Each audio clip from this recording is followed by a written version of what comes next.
appeals court has ruled that New England Patriots star Tom Brady must serve a 4-game Deflategate suspension that was imposed by the NFL. This overturns the original ruling set back in September, allowing Brady to skip the suspension.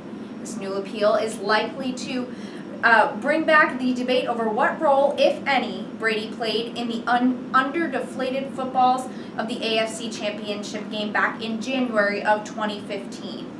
If the suspension is upheld, Brady will miss the first 4 Patriots games. I don't know, I kind of feel like he's a cheater. I agree with what they're saying. I think he should get suspended. I agree. I haven't heard the story until now, but I've seen it a lot on the news. Definitely something to look out for. Yeah, I agree. He's a cheater for sure. Definitely. Voters in both Democratic and Republican states head to the polls on Tuesday, taking part in presidential primaries in 5 states that will yield 384 Democratic convention delegates and 172 Republican ones. Both Hillary Clinton and Trump lead in both polls held by NBC, Wall Street, and Marist polls. Trump enjoys an 18-point lead in Pennsylvania, with 45% of voters likely to support him. wow, I used to be really against Trump, but after hearing the story, I guess he might not be that bad. Yeah, if he's on the news that much, he must be not that terrible. Yeah, I'm so curious because at first I wasn't supporting him, but I guess, now everything's changing for me. I might actually vote for him. A lot of people are. The Beehive, Beyonce's fan base, is buzzing about the star's latest music release. Beyonce released an hour-long visual album titled Lemonade on HBO and the streaming service Tidal. It starred artists like The Weeknd, Jack White, and Kendrick Lamar.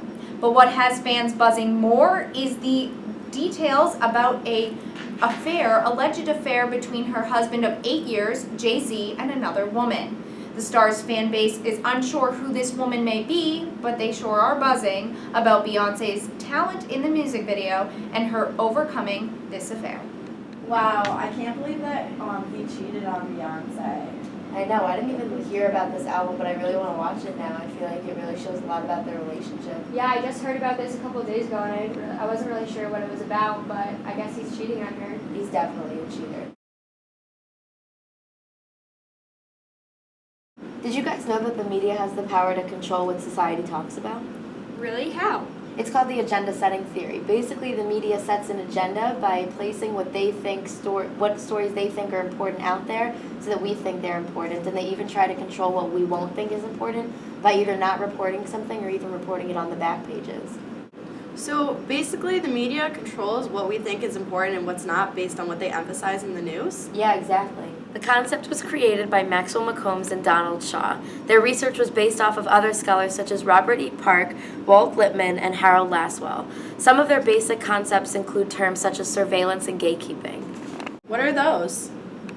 Gatekeeping is the notion that the media has the power to either let a story be shown or to be hidden from the public, and surveillance is the concept of the media running through all of their potential stories and deciding which ones they should show to the public and which they should not. There are 3 main assumptions for the agenda setting theory. The first is that media establishes an agenda and by doing so are not simply reflecting reality, but are shaping and filtering the reality for the public.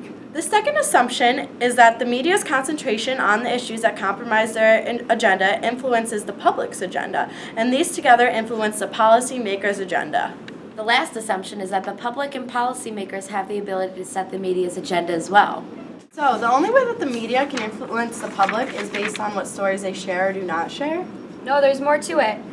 Media framing is the way deceptions and events influence and constrain how the public interprets them, based on the size of the headlines and the photograph placement and the length of the story.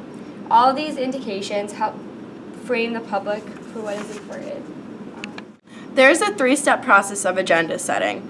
The first is known as media agenda, which is the priority of issues to be discussed in mediated sources.